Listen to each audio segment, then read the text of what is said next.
तार झूल रहे हैं लोगों के, कहीं पर कॉल चेंज होने हैं, ये लोग हाँ आ रहे हैं, आज आ रहे हैं, कल आ रहे हैं, ये फोन करते करते हम परेशान हो गए। तो मेरे वो फोन उठा नहीं, मैंने आपको झुनी खजूनी में कुछ तार झूल रखे हैं, उन तारों की मैंने को वीडियो भेजी, फोटो भेजी, वहाँ पैन डरने की स्थिति थी, वहाँ उसके बाद कोई नहीं पहुंचा।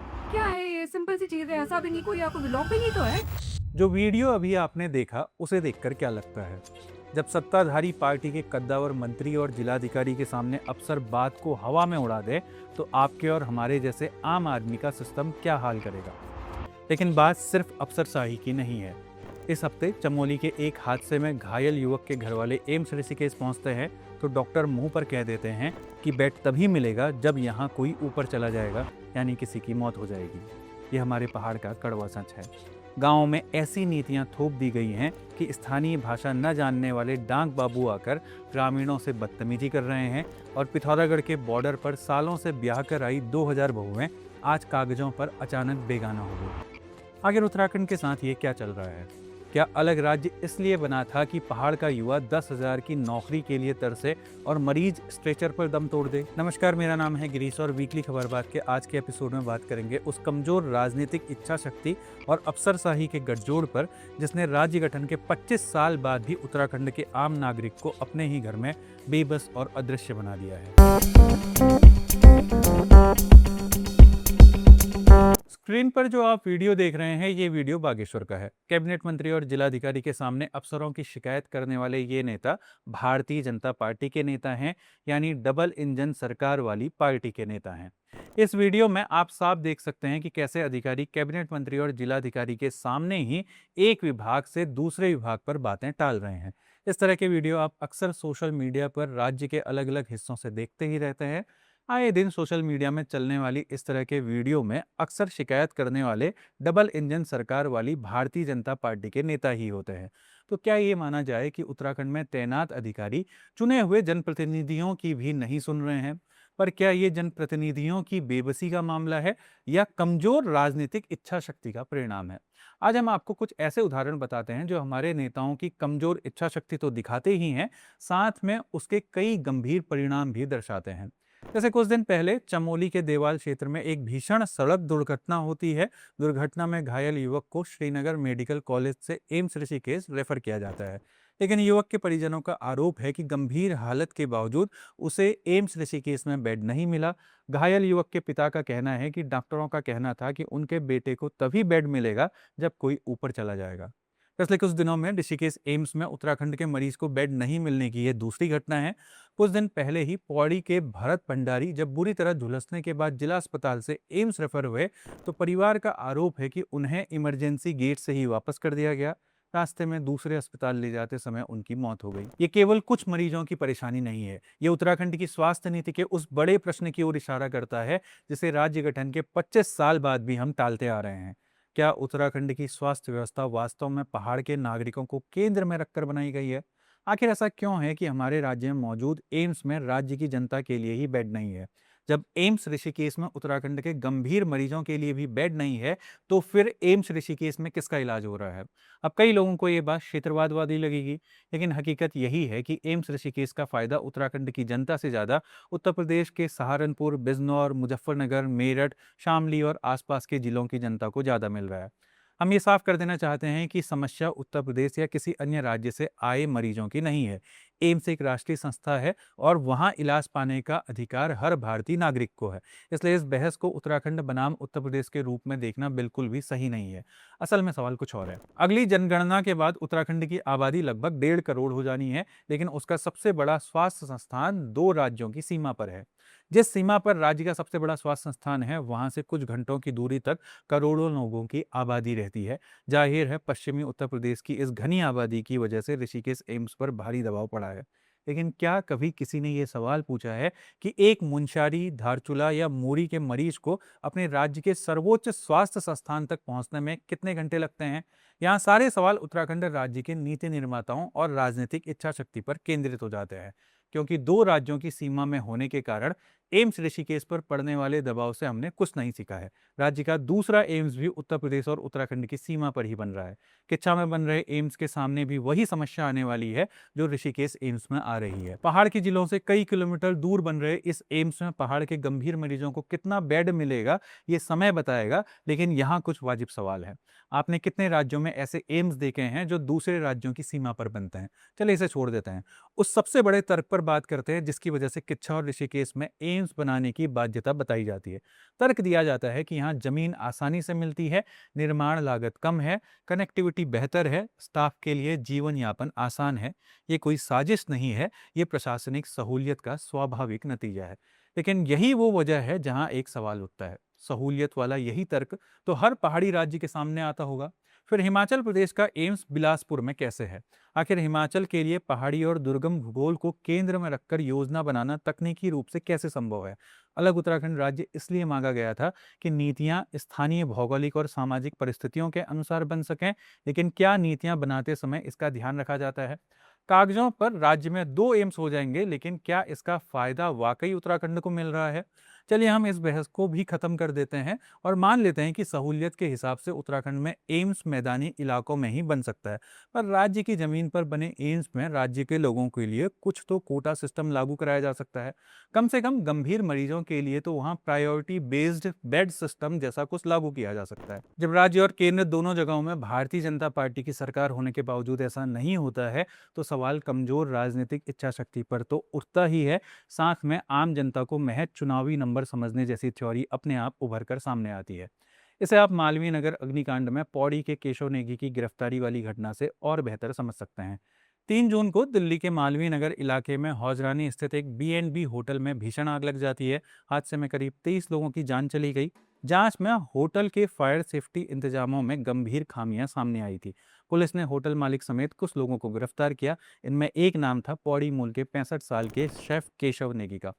शेफ केशव नेगी पर आरोप है कि उनकी लापरवाही के कारण मौतों की संख्या बढ़ गई। गिरफ्तारी के बाद उत्तराखंडी समाज में खासकर सोशल मीडिया पर यह भावना उभरी कि असली जिम्मेदार होटल मालिक और प्रशासनिक तंत्र को बचाने के लिए सीधे सरल पहाड़ी आदमी को बलि का बकरा बनाया जा रहा है। इस भावना में कितनी सच्चाई है इसका फैसला अदालत करेगी, लेकिन इस पूरे प्रकरण ने एक अलग और ज्यादा स्थायी सवाल सतह पर ला दिया है। दिल्ली एनसीआर में उत्तराखंडी समाज की एक बड़ी संगठित और राजनीतिक रूप से सक्रिय उपस्थिति है। दिल्ली विधानसभा में उत्तराखंड मूल के प्रभावशाली विधायक भी मौजूद हैं।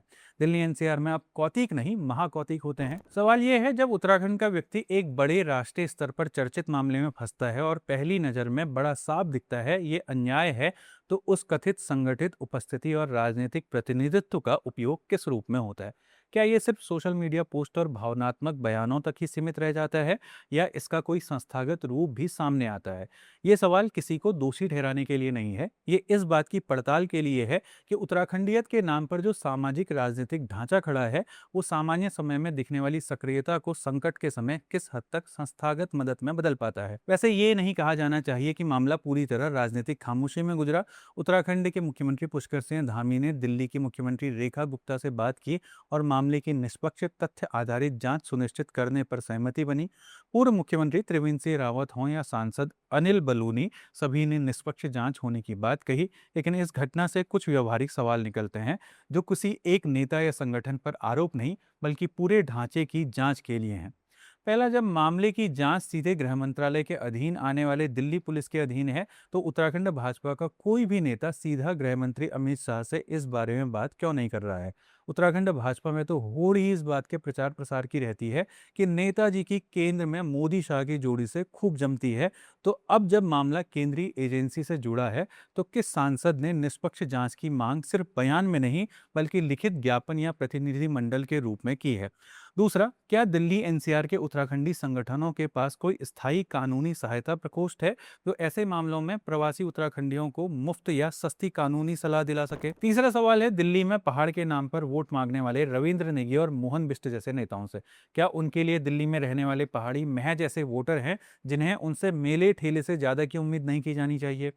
और दिल्ली में मेले ठेलों का आयोजन कर लाखों की भीड़ इकट्ठा करने का दावा करने वाले क्या एक दिन का प्रदर्शन तक अपने राज्य के व्यक्ति के लिए नहीं कर सकते? केशव नेगी का दोष या निर्दोषता अदालत तय करेगी और उस प्रक्रिया का सम्मान होना चाहिए। लेकिन इस घटना ने ये तो जरूर बता दिया है कि दिल्ली में उत्तराखंडी समाज की संख्या, संगठन और राजनीतिक मौजूदगी उत्सव और मंच तक ही ज्यादा सीमित रहती है। सवाल फिर वहीं आ जाता है, कमजोर राजनीतिक इच्छा शक्ति पर। इसका एक और उदाहरण उत्तराखंड के गांवों से आ रहे ग्रामीण डाक सेवकों के वीडियो हैं। इन दिनों उत्तराखंड में गांवों से डाक विभाग की मनमानी के वीडियो खूब वायरल हो रहे हैं। ज़्यादातर वीडियो उत्तराखंड में डाक विभाग में तैनात हरियाणा मूल के लोगों के हैं। वीडियो में ग्रामीण बाहरी राज्यों से आए ग्राम डाक सेवकों की स्थानीय लोगों के साथ अभद्रता के साथ उनकी कार्यप्रणाली पर सवाल उठा रहे हैं। लेकिन असल कहानी किसी एक कर्मचारी की नहीं है, बल्कि उस भर्ती व्यवस्था की है जिसने पहाड़ के गांवों में एक अजीब सी स्थिति ला दी है। दरअसल भारतीय डाक विभाग की जीडीएस भर्ती पूरी तरह 10वीं के अंकों पर आधारित है। न कोई लिखित परीक्षा, न शारीरिक दक्षता परीक्षण, न स्थानीय भूगोल की समझ का मूल्यांकन और न स्थानीय बोली भाषा की सामान्य परख। नतीजा ये है कि 95 से 100% अंक पाने वाले उम्मीदवार देश के किसी भी कोने से उत्तराखंड के लिए आवेदन कर सकते हैं और चयनित हो सकते हैं। लेकिन क्या एक पहाड़ी राज्य के लिए सिर्फ हाई स्कूल के अंक ही पर्याप्त योग्यता हैं?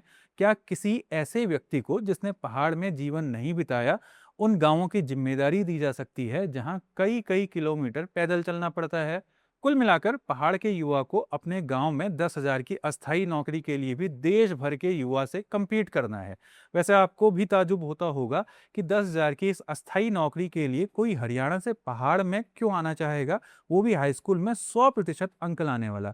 ये मामला डाक विभाग की अस्थायी नौकरी तक सीमित नहीं है। जीडीएस की नौकरी केंद्र सरकार की नियमित सेवाओं का प्रवेश द्वार है। इससे 3 साल बाद एमटीएस, 5 साल बाद पोस्टमैन और आगे पोस्टल असिस्टेंट बनने का रास्ता खुल जाता है। यानी आज जो नौकरी उत्तराखंड के एक बेरोजगार युवक को मिल सकती थी, वो कल केंद्र सरकार की स्थायी नौकरी में भी बदल सकती है। क्या उत्तराखंड जैसे पर्वतीय राज्यों को अपनी भौगोलिक और सामाजिक परिस्थितियों के अनुरूप विशेष भर्ती नीति मांगने का कोई अधिकार नहीं है? अब केंद्र से आने वाली योजनाओं में स्थानीय भूगोल और समाज का कितना ख्याल रखा जाता है, इसका एक और ताजा और बेहद संवेदनशील उदाहरण आपको उत्तराखंड में लागू किए जा रहे स्पेशल इंटेंसिव रिवीजन यानी एसआईआर में भी नजर आ जाता है। राज्य में 8 जून से वोटर लिस्ट के वेरिफिकेशन का काम यानी एसआईआर शुरू हो रहा है। नियम बहुत साफ है, वोटर लिस्ट में नाम सिर्फ भारतीय नागरिकों का ही हो सकता है। लेकिन इसी नियम ने पिथौरागढ़ के सीमांत गांव में रह रही करीब 2000 नेपाल मूल की महिलाओं के सामने अनिश्चितता का पहाड़ खड़ा कर दिया है। वरिष्ठ पत्रकार प्रेम पुनेठा अपनी एक रिपोर्ट में बताते हैं कि ये वो महिलाएं हैं जो सालों पहले शादी करके यहाँ आई, इसी समाज का हिस्सा बनी, लेकिन दस्तावेजों और नागरिकता की लंबी कानूनी प्रक्रियाओं के चक्रियों में ऐसी फंसी कि आज वो स्टेटलेस यानी बिना किसी देश की कानूनी पहचान के जीने को मजबूर हैं। नागरिकता अधिनियम 1955 के तहत नेपाली नागरिक शादी के बाद भारतीय नागरिकता के लिए आवेदन तो कर सकते हैं, लेकिन सीमांत गांव में जागरूकता की कमी और जटिल कागजी कार्रवाई के कारण ये प्रक्रिया सालों साल लटकी रहती है। इस बीच कई महिलाएं भारत की नागरिकता मिलने की आस में नेपाल की नागरिकता सरेंडर कर देती हैं और नतीजा ये होता है कि ये कानूनी तौर पर पूरी तरह अदृश्य हो जाती हैं। पिथौरागढ़ में रहने वाली मनीषा पांडे का दर्द इस बात की सबसे बड़ी गवाही है। 3 साल पहले उनकी शादी हुई, उनकी 1.5 साल की बेटी भारत में पैदा हुई, इसलिए वो भारतीय नागरिक है। लेकिन मनीषा खुद आज स्टेटलेस हैं। वो कहती हैं कि उन्होंने नेपाल की नागरिकता छोड़ दी, लेकिन भारत की नागरिकता अब तक नहीं मिली। ये बात सिर्फ वोटर लिस्ट में नाम न होने तक की नहीं है। नागरिकता न होने के कारण इन महिलाओं के आधार कार्ड नहीं बन पा रहे हैं और बिना आधार के न बैंक खाता खुल सकता है, न राशन मिल सकता है और न ही किसी सरकारी कल्याणकारी योजना का लाभ उठाया जा सकता है। ऊपर से उत्तराखंड में यूसीसी के तहत शादियों का रजिस्ट्रेशन अनिवार्य होना इस प्रक्रिया को और पेचीदा बना रहा है। प्रशासनिक अधिकारी ये कहकर अपना पल्ला झाड़ सकते हैं कि वोटर लिस्ट का ये सर्वे सिर्फ मतदाता पात्रता की जांच के लिए है, इससे नागरिकता तय नहीं होती। नियम के मुताबिक वो सही भी हैं, लेकिन सवाल फिर वही है, चाहे वो मैदानों की सीमा पर बनते एम्स अस्पताल हों, पहाड़ों के भूगोल को दरकिनार करती डाक विभाग की भर्तियां हों या फिर सीमांत क्षेत्रों के सामाजिक ताने बाने को समझे बिना लागू की जाने वाली नीतियां हों। आखिर हमारी योजनाएं पहाड़ की हकीकत से इतनी कटी हुई क्यों हैं? एम्स में पहाड़ के मरीज को बेड नहीं मिलता, गांव में स्थानीय बोली न समझने वाले डाक बाबू तैनात हो रहे हैं और सीमाओं पर सालों से रह रही बहुएं कागजों पर बेगाना हो रही हैं। ये सिर्फ अफसरों की मनमानी या एक विभाग की शिकायत नहीं है, ये राज्य गठन के 25 साल बाद भी उत्तराखंड की भौगोलिक और सामाजिक परिस्थितियों को नज़रअंदाज कर नीतियां बनाने के तरीके पर एक बहुत बड़ा, गंभीर और कड़वा सवाल है।